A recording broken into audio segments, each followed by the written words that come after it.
Welcome, everyone, to our fantastic panel here on the problems with client-side scanning.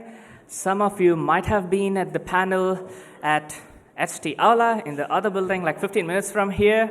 But we'll be focusing primarily on client-side scanning rather than the overall child sexual abuse regulation, all of that weather and stuff. And so, as you know, many jurisdictions, including the EU and the UK, have been considering various requirements for providers of online communication, including end-to-end encryption communication services, and to, in some sense, force them to scan messages. And these, of course, raise various technical, legal, and human rights concerns. And those will be the array of issues we will be talking about in this panel. I'm Kris Shrishak. I'm a senior fellow at the Irish Council for Civil Liberties. On my left is Andrew Adams from Meiji University, Jaap-Henk Hoepmann, who's at Radboud University, and plenty of other places. And we have Jurgita seviciute from Proton, and online we have Hinako Sugi joining us very early in the morning from California. So it's going to be fun. We have a fairly international panel, and I guess the best way to start would be, how did we get here in terms of these proposals and the suggestions of client-side scanning? I think Andrew has some thoughts on that. Yep. So can we bring up the slides on the before crypto wars? Yeah, I've named it, so you should know. Maybe try this, click something. No. Can we bring up my slides, please?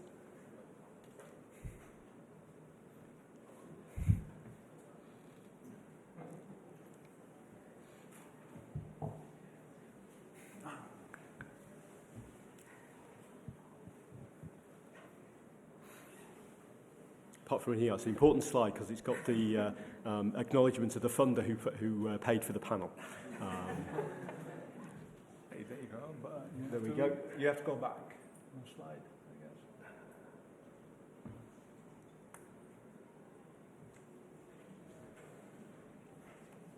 I guess. There we go. Thank you very much. Okay, so this panel comes out of a discussion we had at a meeting called the Shonan meeting in Japan last year, at which most of the panel were attendees. And client-side scanning was one of the issues we talked about at that. And one of the things that struck me is that this is just the latest battle in the crypto wars. So what I'm going to do to set the scene for this is talk about the background of this and the fact that this is not something which comes out of nowhere. This is a long-running battle between governments and technology providers and users about what their rights are to be able to talk to each other using private means. So just very quickly, this panel has been supported by the Japanese Society for the Promotion of Science, and the grant number up there. Thank you very much for the Japan Society for the Promotion of Science for paying for the fee for us to present this stuff to you today. So, the crypto wars, anyone's interested in more detailed background of this, there is a very good book called Crypto by a technology journalist called Stephen Levy. Now, signals intelligence, SIGINT, these are the NSAs and the GCHQs of the world. They hate anyone else having strong encrypted communications. They hate this to the extent that in the 1970s, when people like Diffie and Hellman were trying to come up with ways of doing public key encryption as a mathematical concept, they were trying to come up with mathematical functions that acted the way we expect public key encryption to work. They were put under very strong pressure by agents of the NSA, which at that point was known as no such agency. The US government refused to admit publicly that it existed even. But they were put under strong pressure to stop working on these problems. So in the 80s, having failed to stop people like Diffie and Hellman publishing their work, They didn't go so far as to bump them off, but they did put them under very strong pressure to do so. But by the 80s, they and a number of other people had published algorithms to do public key encryption. So the US government defined encryption as a weapon because it was something that hampered their ability to surveil foreign governments. And if you could get hold of crypto as a Soviet government, you could stop them listening in on your communications. And they didn't like this idea. So they defined strong crypto as a weapon and banned its export. So you were allowed to export encryption, but only if it used very low numbers of bits in the keys. This lasted through to the 90s. Once the internet became common, and in particular once the web took off in the 90s, the ability of the browser manufacturers, browser writers in America, to include public key encryption in the browsers that were available was limited by these regulations. And you had all sorts of fun and games like people encoding the simplest form of algorithm, and you could encode it on a T-shirt. And so people were walking through airports in the US with "this is a weapon" blazoned on their T-shirt. And at least one person I heard of got it tattooed onto themselves and then threatened them to arrest them for trying to export a weapon for leaving the country. But this continued on. Even after in the 90s, they accepted that e-commerce and particularly e-banking required strong encryption to work at all. So they raised those rules. They allowed public key encryption and particularly strong public key encryption to be shipped abroad. They still kept going, and it came out in Snowden's revelations that the NSA interfered in the NIST process for defining a standard implementation of a new form of encryption called elliptic curve encryption in order to weaken its key generation algorithm such that it was susceptible to their backdoor breaking of the encryption. This wasn't just the US that was doing this. In 2010, if you remember the BlackBerry, early smartphone-ish type devices, they had a long-running battle with a number of countries who were used to being able to access people's short messaging service messages on their feature phones, their second-generation phones and their third-generation smartphones.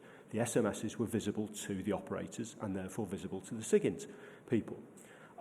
BlackBerry-based emails and BlackBerry Messenger were not so visible because BlackBerry installed encryption into its server and handsets. And a number of countries, Saudi Arabia, Iran, but also India, a democratic country, threatened to stop them being able to use BlackBerries on the mobile networks unless they allowed them to access via a server that they would place in country and would give their intelligence agencies access to. So both democratic and authoritarian governments prefer their citizens exposed to hackers rather than being able to securely communicate with each other, but without the government being able to have oversight on them. Now, the other side of this is what's the target of the rhetoric that they use. So in the 1980s, in the nascent era of the digital rights, a guy called Tim May created a phrase which is still in use by many digital rights activists today as a counter-rhetoric. And it happened actually in the panel Kris mentioned earlier, when they were talking about the current child sex abuse material proposals, the anti-child sex abuse material proposals. Somebody on the panel invoked not just the CSAM distributors, but terrorists as well, as a justification for why ordinary citizens shouldn't be able to secure their communications. And the trouble with this is that you either have secure communications or you don't. You either have digital sovereignty over your data or you don't. You can't weaken it for the good guys and keep it strong against the bad guys. So because of that, these standard groups are always trotted out as the people that we need protection against. There's occasional variants of this list, but it's usually terrorists, drug dealers, organised crime, and child molesters. And any time you see a government minister talking about any of these and digital rights, it should set off alarm bells, because they are invoking one of the four horsemen of the infopocalypse to take away your digital rights. There's overblown rhetoric about how digital rights enable these bad guys and hamper law enforcement. And that's a very clear thread throughout the last 40 years of digital rights activism, that any form of digital rights is undermining law enforcement's ability. There's very, very rarely any empirical evidence or balance of harms. And again, Mark Leiss's presentation earlier today, it was all about the lack of balance of harms in this. It's as though as soon as you mention one of these guys, all other arguments have to go away and give way. There's no possibility. And they don't even evaluate the fact that it would affect this. It's just they demand this because otherwise you're siding with terrorists or you're siding with the paedophiles. So what is client-side scanning? Well, recently, both the architecture of the internet and the architecture of the apps we use and the systems we use online and the courts have started to uphold our right to end-to-end encryption. Many of the major companies have started putting this in so that not even they can see the content of our messages. They can often see who we're talking to, but not what we're saying to them. Surveillance capitalist middlemen are using these E2E promises sometimes to distract from their own man-in-the-middle surveillance, because they don't actually care what we say to each other. They care who we're talking to. So they're quite willing to uphold our rights to security of the actual communication content, because what they care about is who we're talking to. So the proposed solution to this upholding, for instance, the EU courts have just upheld the right to end-to-end encryption, and against the Commission and the other European powers weakening it by law. Their proposal is, well, if we can't scan it in transit, we need to be able to scan it on the device before it goes. This is called client-side scanning, and the main proposals about this always talk about child abuse material as their primary justification. But when you challenge them on it, they'll trot out the others, as happened earlier when somebody trotted out the terrorists. So, there are a number of general problems with client-side scanning as a concept, and my colleagues will talk about some of the more detailed examples. It requires proprietary software. You can't impose client-side scanning. I run GNU Linux on this machine. You can't impose client-side scanning on this unless you're going to impose that I use a proprietary software tool to do it. If I use Jitsi on this, open protocol, open source implementation, open source software on my machine, you can't impose client-side scanning on that. So if you're going to have client-side scanning imposed on everyone, you're banning free software entirely. There are technical problems with the matching. I think Jaap-Henk is going to talk about some of those issues. There are all sorts of ethical problems because we are encroaching on everyone's civil liberties to potentially catch tiny minorities. These are small minorities. The worst case scenario is this is 1% or so of the population. And that's a worst case example. And yet we're encroaching on everyone's civil liberties in order to deal with this. There are also social problems. The groups that are being promoted as the people who will be creating the tests for what's good and what's bad are mostly opaque, unaccountable, non-governmental agencies. Now, I don't say that these guys are evil themselves, but there was one on the panel earlier today from the UK's Internet Watch Foundation. They are a non-profit, non-statutory group who have an immense amount of power of censorship in the UK. They're not accountable. And this group, you can't see what they're scanning for. That's the point. We don't want people to be able to see this. But they're non-accountable. They're not democratically accountable because they're not a statutory body.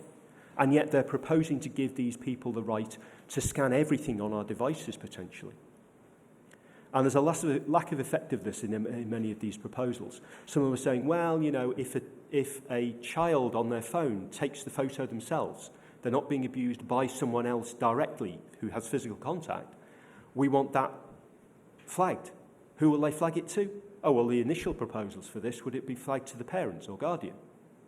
But actually we know that in a majority, not the vast majority, but a majority of cases, child abuse happens by somebody known and often the child's supposed carer.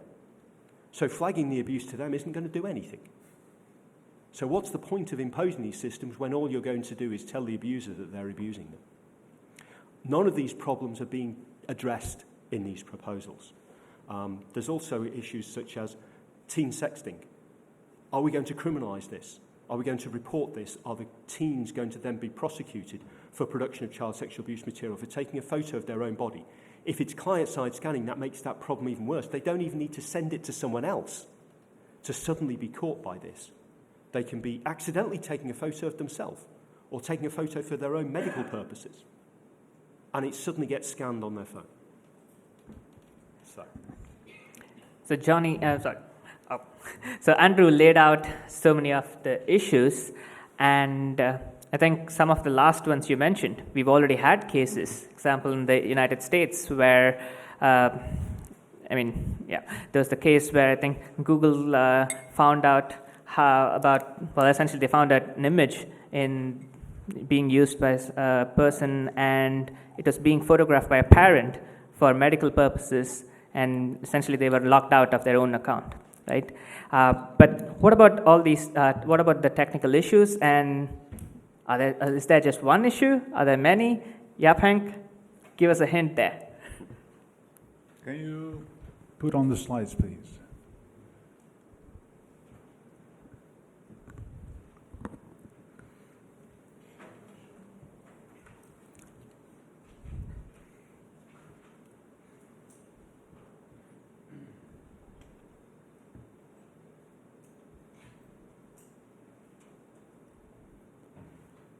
I have my black mirror in front of me to check if they're on, and now they're on, I see, very good. And this shows you all the affiliations that Kris was missing for reference. So what were we talking about? We're talking about, okay, I have to adjust the mirror a little bit. So we're talking about end-to-end encryption at the core, and that's why Andrew was talking about the crypto wars. And the essence of end-to-end encryption, I mean, there's lots of technical detail that I will definitely not go into, but the essence is that if Alice and Bob are communicating about beautiful kittens, and they're sending these pictures over an end-to-end encrypted medium, then the server in the middle doesn't get to see the kittens. Actually, it doesn't get to see any of the content of the messages. It will see a lot of metadata, but it will not be able to see the contents. And this is a problem if you want to implement something like detecting CSAM when people are communicating with each other. Now, in the proposals laid down by the European Commission, there is this interesting balance. On the one hand, they say like, okay, we don't want to do anything against end-to-end encryption, and we want to protect that. On the other hand, they're also not, and therefore they say like, okay, if you want to protect end-to-end encryption as a service provider, but still you have to comply to the rules of this proposed regulation, one of the things that you can do is implement client-side scanning. And the essence of client-side scanning is that there's a filter running on each European citizen's phone, or to be slightly more specific, running within the app of a provider of a messaging service running on a phone of a European citizen, that whenever you send an image, it will basically make a decision. Is this good or is this bad? And if it's good, the message is sent. If it's bad, it's reported. That's the essence. And because you do it this way, you actually don't have to break the end-to-end encryption, because you actually do the checking, do the scanning before the message gets encrypted. Now, to complicate matters a little bit, there is actually different things being required in the proposal. Specifically, 3 types of material have to be detected. Known child sexual abuse material, unknown material, images, and grooming. And for each of these different types of material that needs to be detected, different kind of technologies are proposed or are already being used. Actually not for client-side scanning, but more for the current type of scanning that is already taking place when cloud service providers scan material that is uploaded to their cloud. For known material, it's a form of perceptual hashing, which has a almost negligible false positive rate. And what that means I will go into a little bit later. Then there's the detecting of, and also how it works, I will talk a little bit about later. Then there's the detecting unknown material, which is essentially AI-based, using an image classifier, and based on properties of the image, and based on training data that is used to train the classifier and the model, it will make a decision on your phone whether this is child sexual abuse material or not. Now, interestingly enough, Andrew and I attended the previous panel, and there was actually a provider of one of the technologies, or proposed possible provider of one of those technologies. And she said actually 2 very interesting things.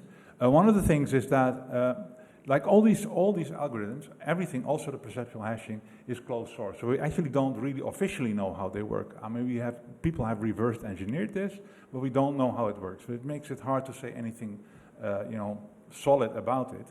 But she confirmed that the accuracy of the classifier for unknown material is in the range, at best, of 99.9%. So 99.9% of the time it will correctly classify the image. But that means that in 0.1% of the cases, it will incorrectly classify the image. That means that in every 1 in 1,000 images might incorrectly be classified as being child sexual abuse material, while it's not. We call that a false positive. Now you think 1 in 1,000 is a low probability, but then if you realize that billions of messages are being sent each day, that means that millions of images will be falsely reported. And they will have to be reported, because that's how it works. Now, in the updated proposal that, that recently appeared, apparently the council has realized that this might be an issue, so therefore they are saying like, okay, instead of reporting immediately, we report after 2 or 3 false or positive signals. Well, okay, so then maybe the probability goes down a little bit, but still the amount of images being reported to the European agency will be huge. And for grooming, which is text-based, is actually that's even harder, because you will have to classify text, but you also have to have much more awareness of the context in which this communication is taking place. So that means it makes it even harder to classify it correctly. Also, it means that you have to basically enforce age restrictions and age verification for anybody using the service. Because if 2 adults are communicating, by definition, it is not child sexual, it's not grooming. So I think we can cut the discussion short a little bit as far as I'm concerned and say, look, these 2 things, the bottom 2 things are really not that appropriate. I mean, they will fail.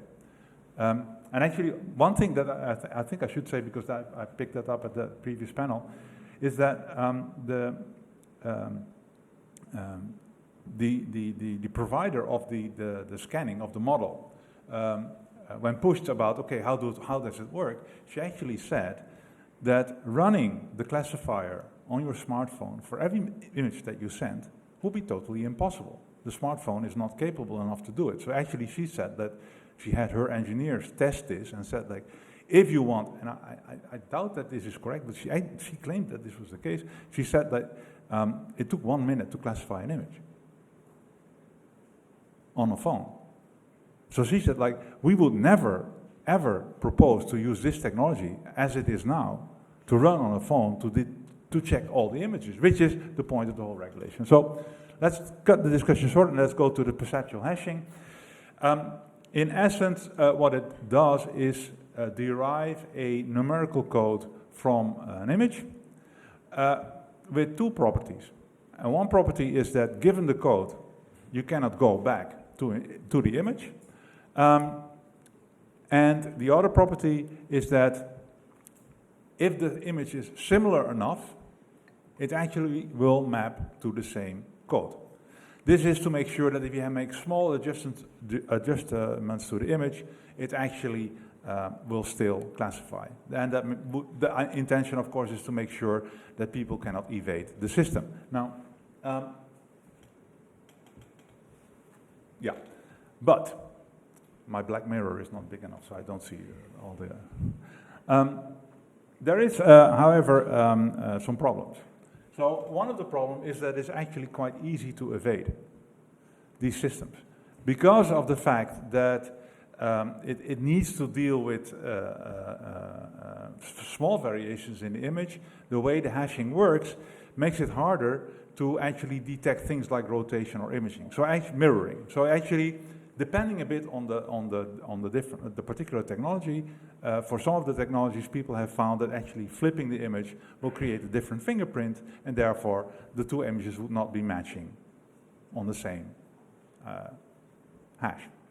And on the other side, and that's maybe more worrying, scientists found that actually you can construct a collision. So given an image with a particular code, I can actually construct an arbitrary other image and change it a little bit, modify it, tweak it, until the fingerprint for that image actually matches the target image.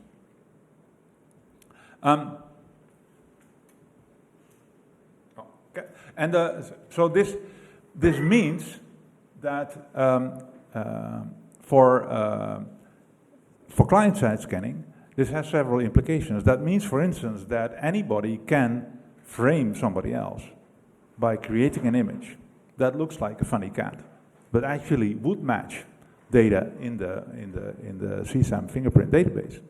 And if that person decides to forward that cute, funny thing to somebody else, would be flagged as sending out CSAM. That is bad. What is also bad is that it allows a kind of like DDoS style attack to the detection pipeline if, let's say, people that are opposed to client-side scanning decide to create these collisions and massively exchange these kind of like images among each other. That will be horrendous. One final point from a technical perspective to realize, and that makes the kind of like transparency and oversight on these things so problematic. Of course, the images themselves are highly protected. There's actually only one or two databases in the world where there actually are, and even the hashes of these fingerprints are not shared widely. So those fingerprints themselves will actually not be on the phone. Even that is considered dangerous. So the kind of matching works, like the proposals we've seen, works by blinding the fingerprints in a way and using some advanced cryptography to do the matching on the phone itself without actually having the original fingerprint on the phone. Sounds a bit like magic, but these kind of things you can do doing things related to secure multi-party computation. But that also means that there is actually no independent possibility to verify how the matching works. It's just, the phone gets a database, it does the matching, and based on the matching, you are flagged. Now, what kind of material would be in the database? We don't know. It could be fingerprints of anything else but CSAM. It could be hate speech. It could be any of the 4 horsemen that Andrew mentioned could be included in this database, and we would not be able to independently verify that this is the case. And this is problematic. Now, these are all like technical reasons why reasons to oppose this proposal. But for me personally, I see, and I think Hinako will also go into this in more detail, this proposal creates something new that doesn't really exist up till now. It creates the possibility to control something what we do on our phone, and our phone is, I think, the equivalent to our digital home. And we have, it's so private. We have it with us all the time. We share all full private life with our phone, basically, depending on how you use it. Most of the people do. And of course, traditionally, we have very strong protection of our home. But this creates a possibility to verify and check what's happening on your phone without any oversight, without any checks and balances. It's checking all the time. It is as if we say, we find domestic violence very problematic, and indeed, that is very problematic, and we have a solution to counter that. We put cameras in every house that switches on as soon as domestic violence is detected. The kind of principle at play here is very similar. It doesn't do anything, but it turns on, it reports if it detects something bad.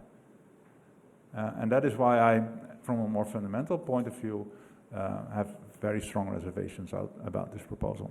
Thank you. Thanks, Jaap-Henk. And probably just as you mentioned about the overhead when it comes to running these AI models on mobile phones, the advanced cryptography we were talking about is also it has a massive overhead. And in fact, from documents that one of the companies have even shared with member states, including Sweden, that came out through the reporting of Alexander Fanta recently, they themselves accept that it can't be done. So, but then, well, from technical to legal, we have Hinako joining us, who'll give us more insights from a legal point of view. Hinako. Hi, Kris. Fantastic. Hi, can you hear me? Yeah. Great. So, hi everyone. My name is Hinako Sugiyama, and I'm a lawyer and a digital rights fellow at the International Justice Clinic at the UC Irvine Law School in California.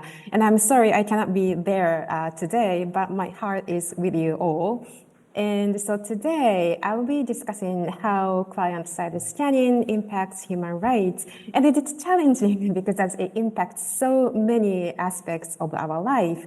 But the time is limited, so I'm going to focus on specifically, the right to privacy and the freedom of expression, and whether those impacts can be justified under human rights law. And I'm using the term of human rights law today as legally defined term under international human rights law.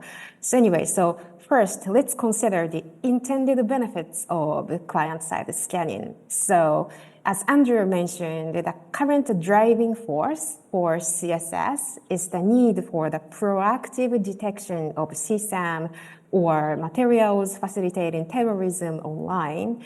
And there is, of course, no doubt that these interests are crucial for protecting children's human rights or people's security. But however, CSS can be circumvented or defeated, as already Andrew and Jaap-Henk explained. So meaning that the positive impact is limited. In other words, only catching a tiny number of wrongdoers. And then I see much more glaring impact on human rights is on the harm of CSS. And then I 100% agree with you, Jaap-Henk. So if implemented, CSS severely restricts the right to privacy in the meaning of the right protected under Article 17 of the International Covenant on Civil and Political Rights. And CSS enters into something even more private than the home, since scanning occurs on personal devices, which many courts already recognize that, mobile devices having a special private nature. For example, U.S. Supreme Court in Relay versus California in 2014 recognized that highly private nature of a mobile phone. And also, CSS makes encryption totally meaningless. And more, the courts started to recognize that access to encryption is part of the right to privacy. So the impact on privacy is huge here. And then I want to emphasize here is CSS has collateral, but significant impacts on other human rights as well. because privacy is a premise for people to exercise human rights.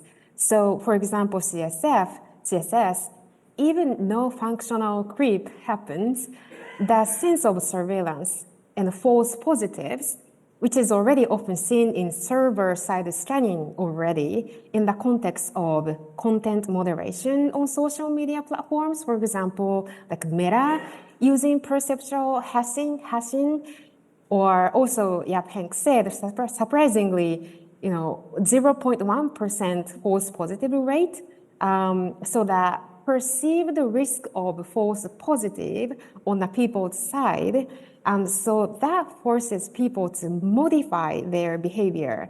So this affects how people seek information online, like searching for like doctors, which prevents, related to like right to life or right to health, or exploring their gender identities, or expressing their opinions online, like signing petitions or joining protests, or communicating with others, like consulting their lawyers or whistleblowing to journalists. So these activities are all protected as a part of freedom of opinion and expression under Article 19 of that covenant. And then there is a good amount of qualitative research on this chilling effect, and also some empirical research how surveillance, perceived sense of surveillance affects people's behavior. And for example, this is outside of CSS context, but research shows that access to, let's say, Wikipedia pages of certain Muslim-related content has dropped after the Snowden revelation of a global surveillance program. So also, already NGOs are pointing out such a chilling effect may disproportionately affect certain communities. Let's say if CSS is implemented to detect CSAM, LGBTQI+ communities, including children, may chill their online behavior due to the perceived risk of outing, as Andrew mentioned already. And it's cynical because anti-CSAM is for the protection of the children, but at the same time, the Convention on the Rights of the Child, which the international treaty, which is designed for the protection of the children, so it also protects the children's rights to freedom of expression as robustly as for adults.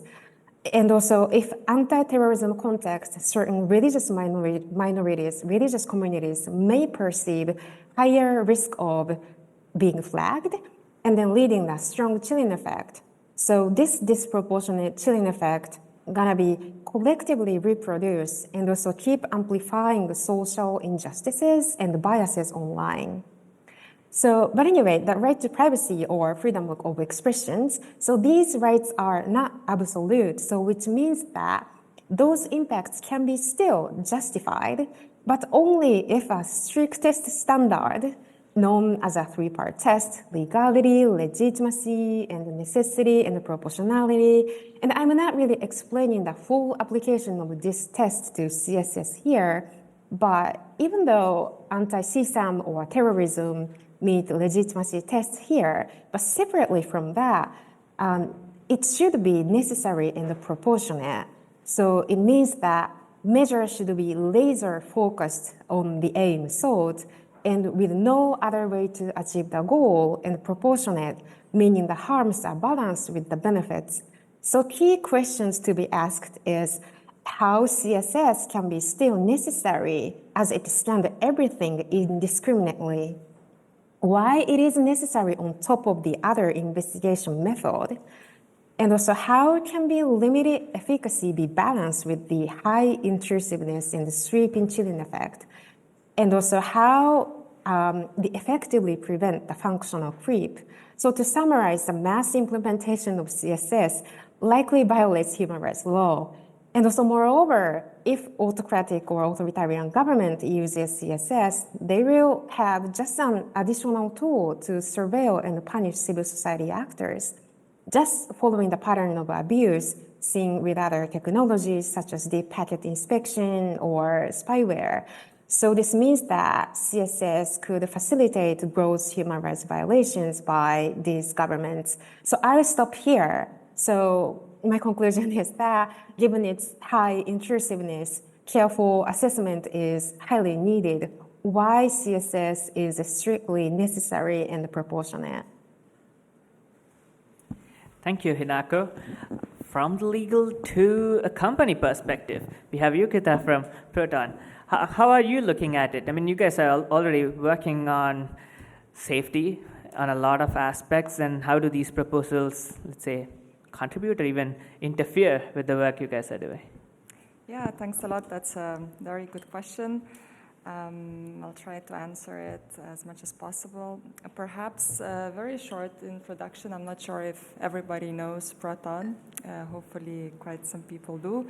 So we are an end-to-end encrypted communications and collaboration company. We're now 10 years old. We have things like email, cloud storage, virtual private network, password manager, calendar, and more things are coming.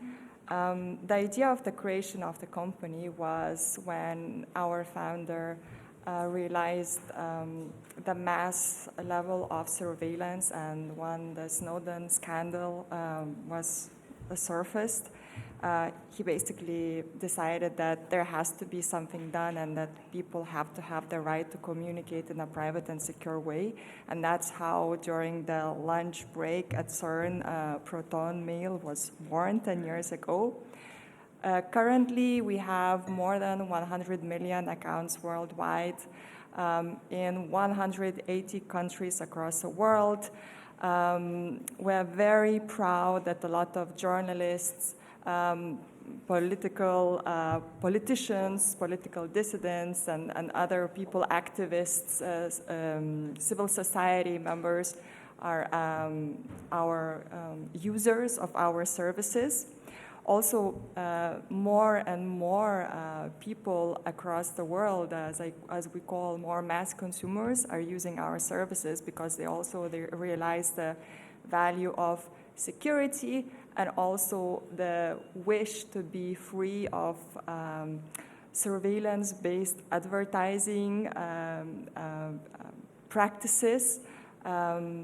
So we really see quite a big uptake and interest in our products and our technologies, mostly because in some parts of the world, being able to access private tools can mean that you can stay alive, that you can access free information, uncensored information, or you can simply express what you really think or want to do without government knocking on the door next day and making you disappear. Also, in more fortunate countries where there's more freedom, more democracy, people also realize more and more the value of privacy and security. And we're very proud to provide that our users. So the CSAM proposal is a very frightening for us.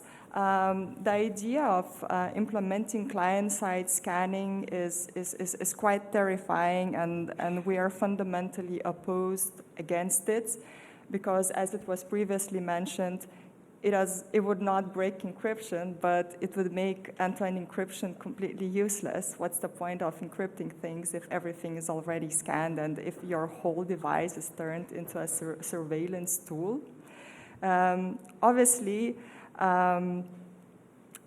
for us, the child sexual abuse material issue is a bit different than for other companies. For example, obviously, services like Proton Mail or cloud storage would be in scope, but probably you're aware that email is not really the service which is used for abusers to solicit children and things like that. So we don't have that issue as, for example, messaging apps may have, where grooming could happen much more often, exchange of photos and things like this.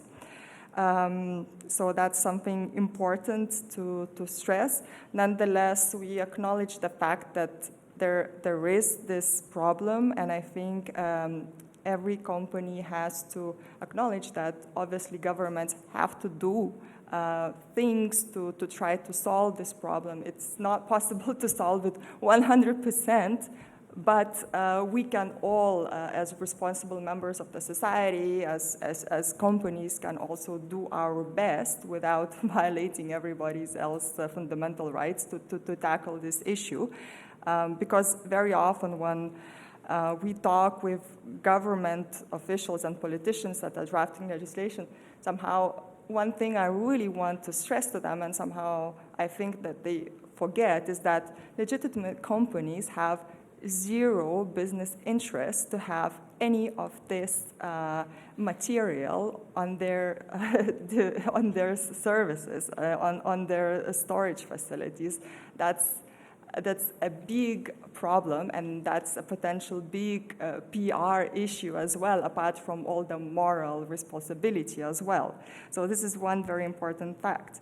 Then when it comes to client-side scanning, I mean, if one day, let's say, the governments would force us to do that, though I can talk about this, it's a long way towards that.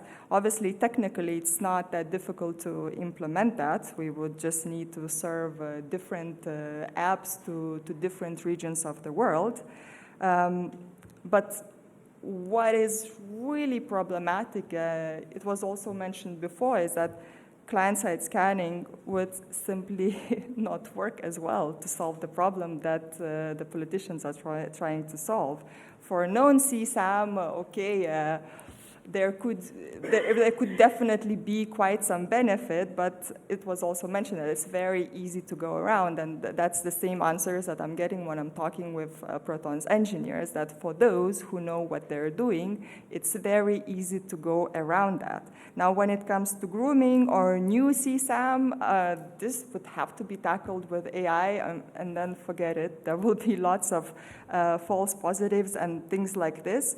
So essentially, the idea would be then that all of our devices would be turned into massive surveillance machines.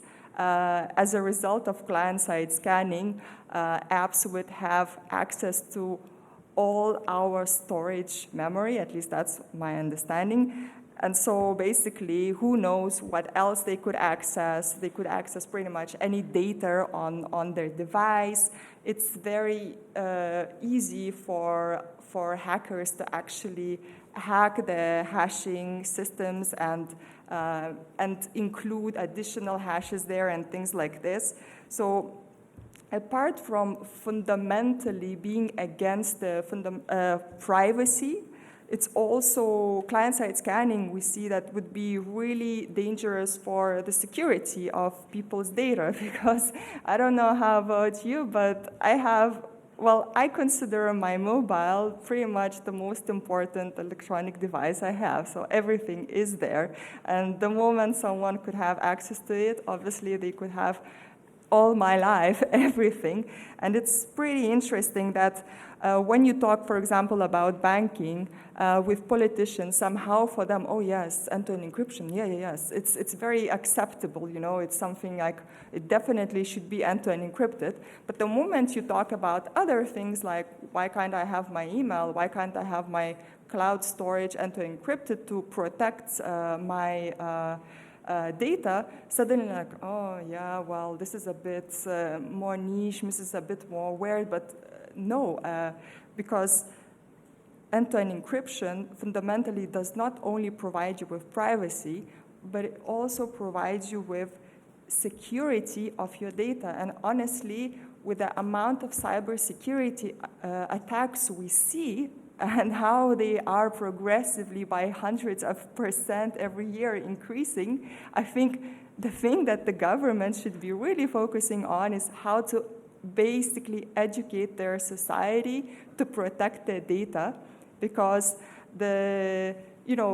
people like us, ordinary people, small businesses, they are usually the ones who are the targets of those cyber attacks. And they really need the basic understanding of how to use those end-to-end encrypted products.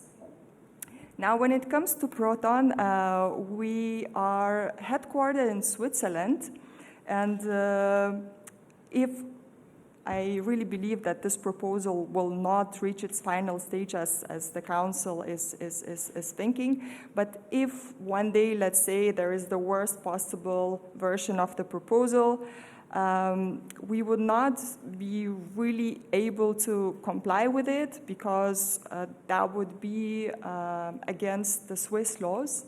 According to the Swiss laws, we cannot just scan something by ourselves and just report to any authority because, sure, it's great. It would be some sort of EU authority. Maybe today we trust it, maybe tomorrow not.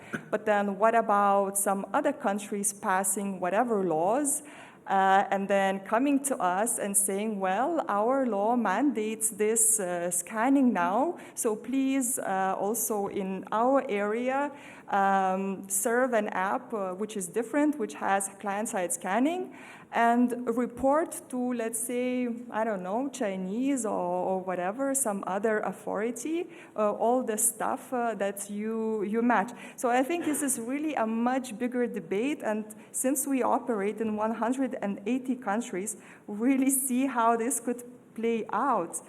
We do forget in Europe that democracy is not a given. We do have it today. Will we have it in 10 years? I hope we will, but we never know. And we do know that even in Europe, there are countries, I will not name them, but they are currently cracking on the independence of the judiciary authorities, on the media freedom. So I think we have to do a lot of also first the homework as well in Europe as well, and we should never forget that we cannot give all the power, indiscriminate power of surveillance to the governments. Now, there's also another part to this. As I mentioned, as a company, we do have to do our fair share and to contribute to preventing of that material spreading and being disseminated and things like this. So obviously we do have a number of anti-abuse measures. It's very clearly written in our terms and conditions. And we do, with the very little metadata that we have, which we need to essentially be able to provide our services, we are able to identify certain patterns, behaviors of certain account holders on our systems. Just to illustrate a little bit and to explain the issue, this whole CSAM issue is usually a part of organized crime. There are billions and billions, if not trillions, of euros, dollars, whatever, you name it, in there. It's mostly organized crimes using those poor children, exploiting them, and then making money through all this illegal activity.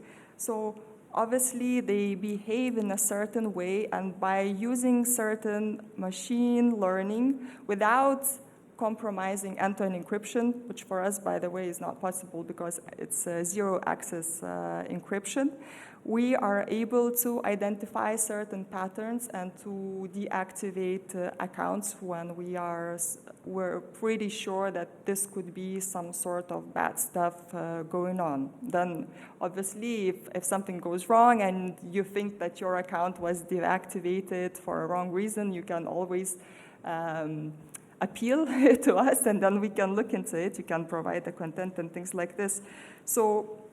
And there's more things to do. So we believe that companies do have a responsibility to act. We do our share. There are ways how to tackle this issue with different anti-abuse measures. We cannot guarantee that it will be 100% effective. Nothing is 100% effective, otherwise we would not have any single crime. in this society. Unfortunately, that's an utopic society, but we have to do our best efforts. And obviously, client-side scanning is not an option. And so just one last, perhaps, remark. If one day legitimate law-abiding companies are forced to implement client-side scanning, what will happen is those criminals who know what they're doing, they will just go to, third country service providers, and they will use their services. And there's just so many ways how to go around all that. So again, it's not just an easy answer to law enforcement, but we really have to work with the reality and how things work. Thank you. Maybe I'll already open up for questions, if there are. Yes, no, yes, this one here.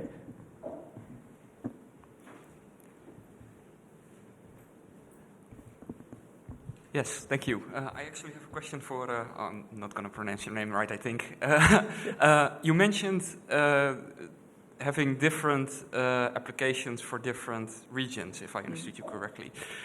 Could you explain how it is possible then? I mean, I imagine that people would be quite easily able to just get a different version of the app via the internet. How do you sort of how do you ensure this? We currently don't have. It's always the same version because we're not forced to implement any client-side scanning, any backdoors, anything. We don't take orders from any crazy governments around the world. So currently our apps are the same versions everywhere. But I just mentioned that in case Europe passes this pretty crazy law with the consequences, the practical way to implement it would be for service providers to serve different app versions to different parts of the world, let's say Europe then. So that doesn't mean we would do that. We would challenge this in court and things like this, but that's how it could function. So every provider, and that's why it's pretty scary, and please correct me if I'm wrong, but my understanding, and that's what I was told, is that basically then you have to really build a bit different app, and then that app goes, for example, for the region of Europe, and then the messages would be scanned for European people. That would also mean that all apps that are on the App Store in Europe would have this possibility. So how would you control that all of them would do the right thing, where the information would go, what type of hashing would be used? How can you ensure that no, like crazy countries app is installed? There's just so many questions. Me, myself, when I read some basics, what would mean of having client-side scanning on my phone, I was like, this is really crazy, guys, because that means it's an absolute mess. Who would write those codes? If you leave it to the companies, do you trust every single app company that would be available on the App Store to do the right thing? No. And I think you don't have to be paranoid, to not trust. It's just we already have a lot of legitimate apps that say they do one thing, and then there are researchers that check them, and suddenly they collect 10 times more data or have access to many more things. So that's a problem also with client-side scanning, because those apps would have access to your device's memory and storage and everything.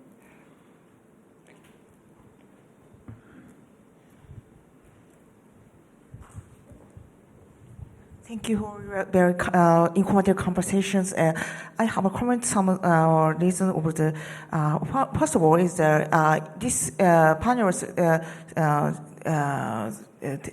focus on the child abuse problem, but it a little bit perspective from Japan. Maybe it's kind of the small holes of the security. Then it can be extended to the other reason or some extent. For example, national security, or in Japan also has another crimes not highly connected with human rights.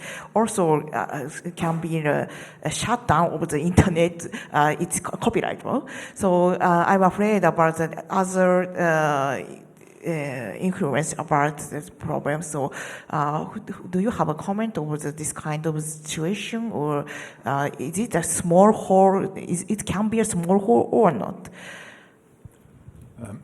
Yes, basically that's what I said at the end. Indeed, the current proposal is to limit the application to detecting child sexual abuse material, but the technology doesn't know this. The technology is just, let's stick to the detecting known material. It's only comparing hashes. Based on hashes, it gets from somewhere. Now, the set of hashes can be anything. It could be pictures that are copyrighted. It could be pictures that are against the national security interest. Anything can be hashed and can be put into that database. And like I said, the problem is that because of the nature of the material that we're talking about, the actual hashes are not shared with the phones either. It's a blinded copy, so you cannot verify very easily, independently, what is actually uploaded and matched on your phone. So this is definitely a target for function creep, either explicitly by governments say, look, I mean, we have other stuff that we're worried about, and we already have the technology, and therefore now by democratic oversight decisions, we're going to say like this and this and this also needs to be detected. But it can also be used by less scrupulous governments or lawful law enforcement agencies by just modifying local copies of that database of the fingerprint, uploading it, and let the phones do the matching. So that is definitely a problem. I want to ask the Hinako-san also. Hinako-san, do you have a comment on the reasoning and the approximability of the human rights? So, do you afraid about it's not only the child abuse problem, but also the other context, or? Totally. Thank you so much for asking. And so human rights law requests the robust safeguards so that the technology will not be used in a way which doesn't comply with the international human rights law. But as Jaap-Henk said, there's no oversight mechanism possible because users cannot really verify whether there is a functional creep or not. But sort of, hashes were added. So whichever reason, for the copyright protection or for other purposes, always, user perceives that new hashes are added already. So then that causes a severe chilling effect on the user's side and then impacts on the freedom of opinion and expression. So I think it's super problematic and concerning. Thank you for both the comment that from technical side and the human rights side, the chilling effect. I can find out that not only for the client scanning, but it's kind of the regulation and especially for the against the crime. There is small reason, but sometimes cause a very huge impact. Thank you.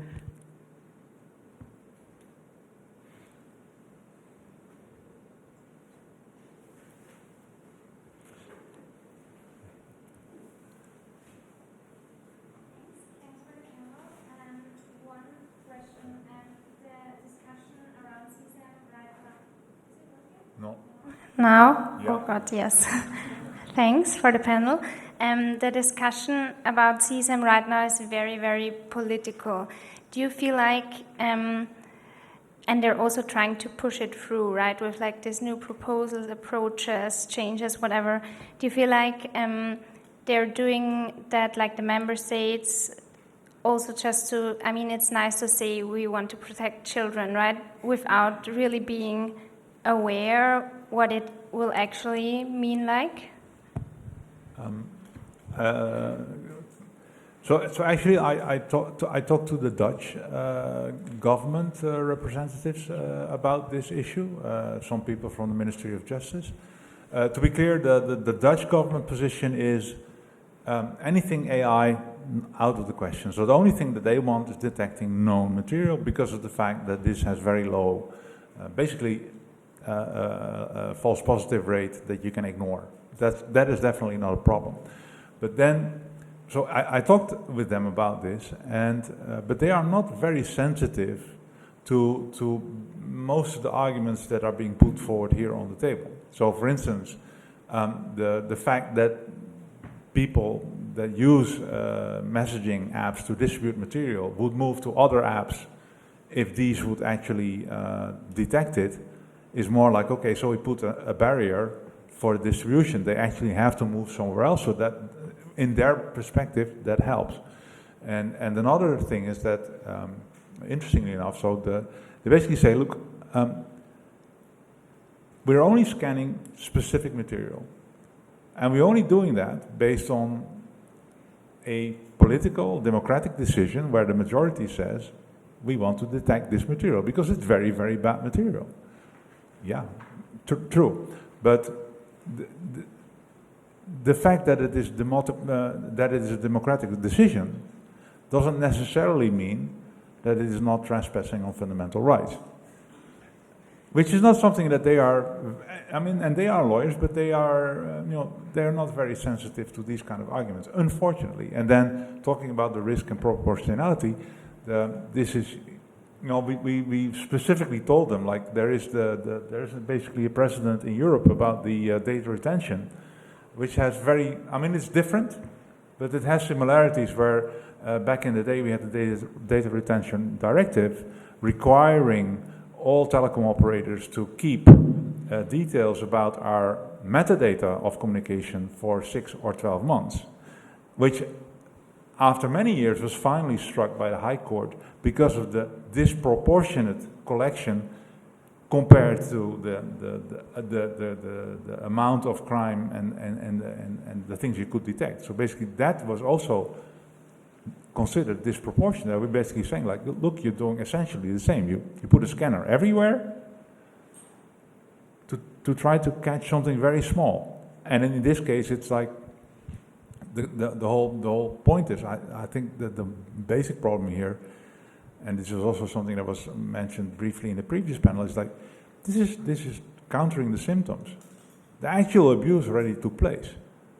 And especially if you're talking about no material, this is very, very old material. That abuse was taking place 10, 20 years ago, and this is the kind of material we're scanning. So this is not combating abuse at all. It's doing something else.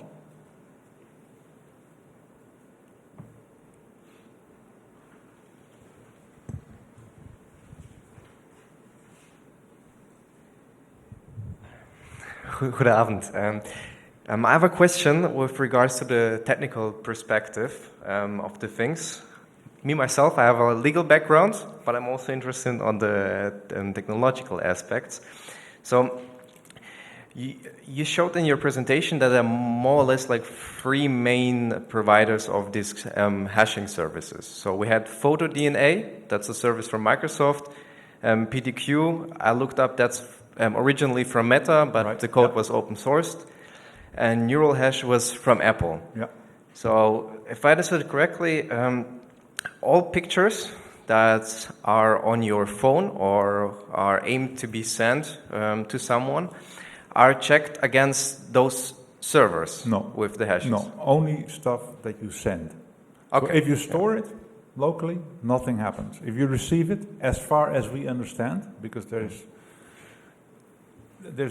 room for interpretation there, but we interpret this as only material that's actually being sent through the server is being checked. So if you only store it locally, if you take a picture, store it locally, it's not checked. Okay, thanks for clarifying that point. But still it remains. Every picture that I or someone else in the European area wants to send is checked against those databases.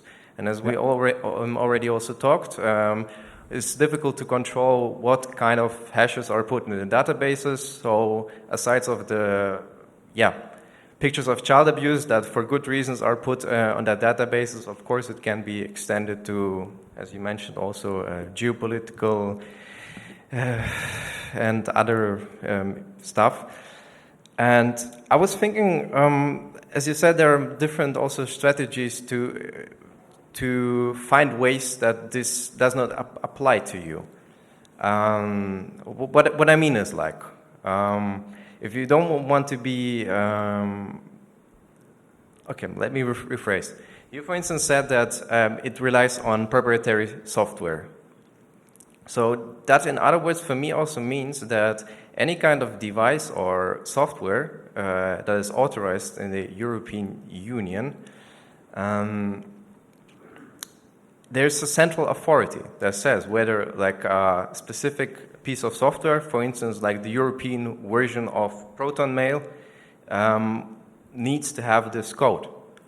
And that means, in other words, that there's like a European authority that like checks whether all these applications just implement this code into their application. Is that also right? Well, the proposals as they currently exist are initial proposals. They aren't fully worked out yet.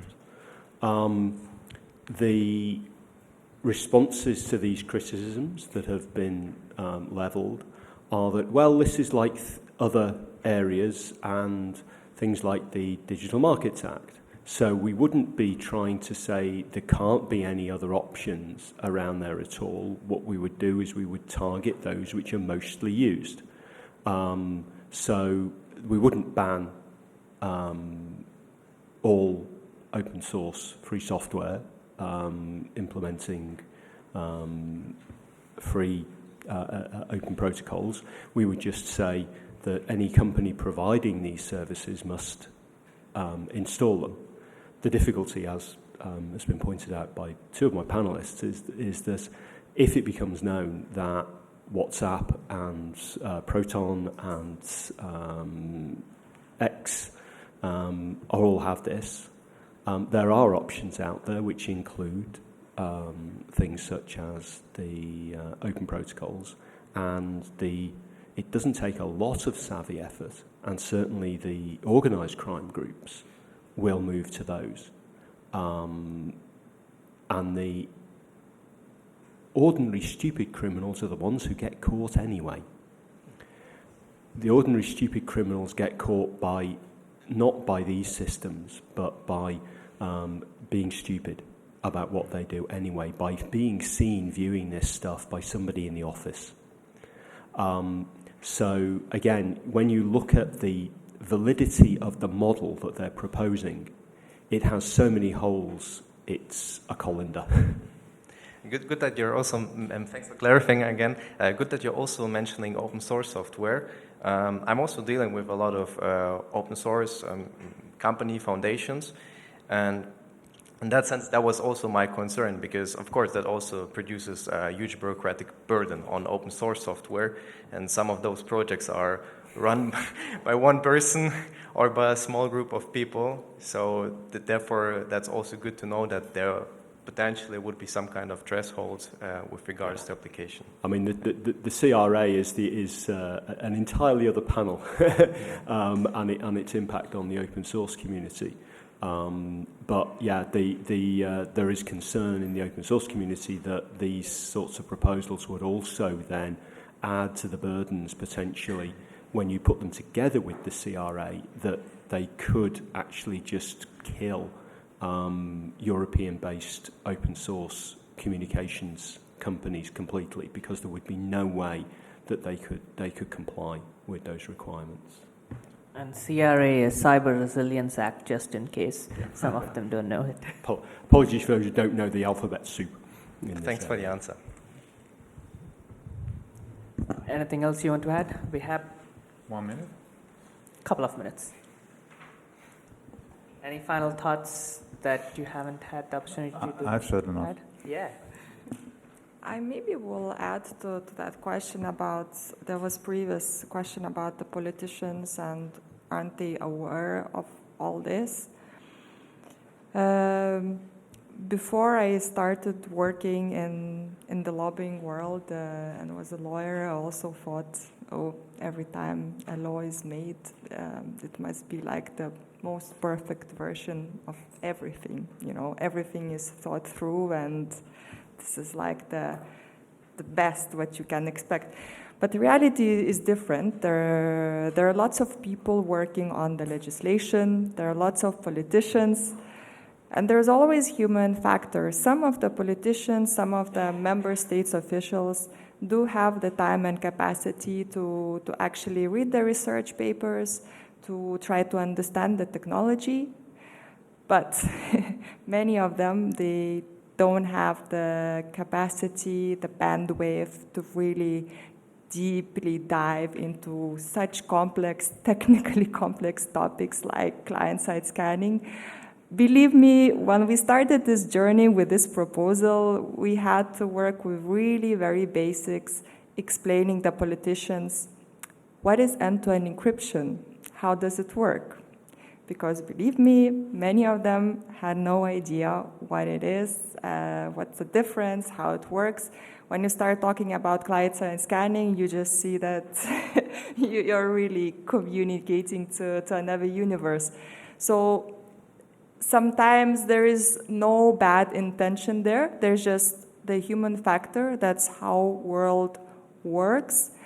That's why when they make such complex proposals that would involve such complex and problematic technology, they should always have experts, academics, people who really know what it is about in those discussions and take their recommendations into consideration.